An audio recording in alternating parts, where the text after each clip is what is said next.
কেন? আমার দাদি বলতো দুজন দুজনের রেখে বলে নাকি ভালোবাসা বাড়ে, তাই।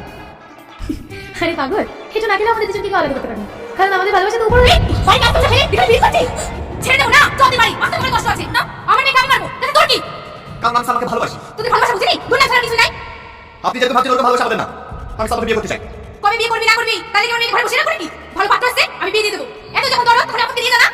আমি আপনাকে কথা দিলাম এক সপ্তাহের মধ্যে বিয়ে করে দিতাম।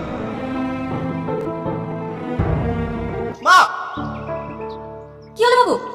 মা তুমি তো ভালো করে জানো আমি সালমাকে অনেক ভালোবাসি। আমি ওর বাকি কথা দিয়েছি, আমি এক সপ্তাহের মধ্যে বিয়ে করবো। তুমি আমাকে ভালো করে পরে বুঝি বলো না। তুই এসব নিয়ে চিন্তা করিস নি, আমি তোর আপাকে বুঝি বলবো। ওই অনেক সাথে তোর বিয়ে দেবো, আমি ওখানে তোর বিয়ে দেবো না।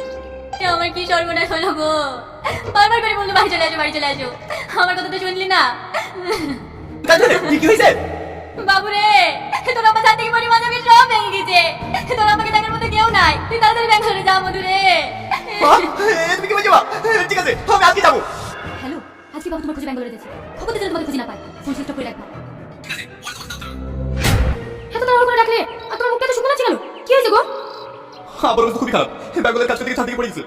আমাকে আজকে ব্যাঙ্গলে যেতে হবে। তুমি যে মায়ের সামনে কথা দিলে এক সপ্তাহের মধ্যে বিয়ে করবো, তার কি হবে? মা তো চোখের উপর সাথে বিয়ে দিয়ে দেবে। তুমি যেভাবে হোক একটু ম্যানেজ করে নিও, আমি এক সপ্তাহের মধ্যে আবার চলে আসবো। আর যদি কোনো অসুবিধা হয় তুমি আমাকে ফোন করবা, আমি আসছি।